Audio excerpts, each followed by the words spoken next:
Losing my husband on Valentine's Day is in many ways incredibly ironic.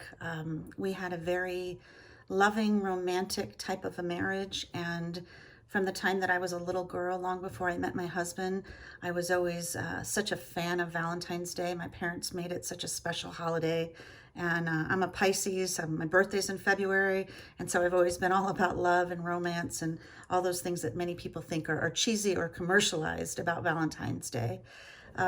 If anyone knew my husband, they would know he was an incredible romantic.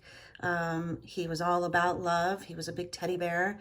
And so to lose him to a heart attack on Valentine's Day, in some ways, makes sense that that would be the day that it would happen.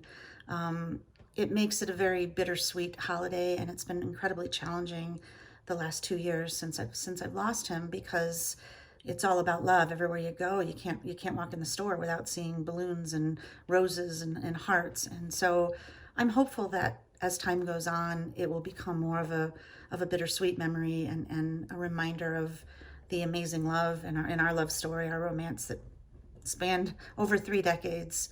But for right now, it's very challenging. I did not really celebrate it this year.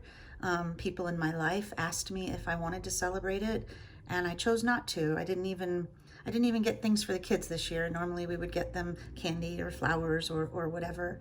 And so it's very, very bittersweet.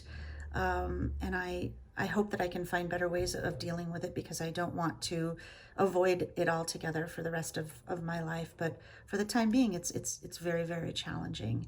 And it's just something that I'm learning to cope with.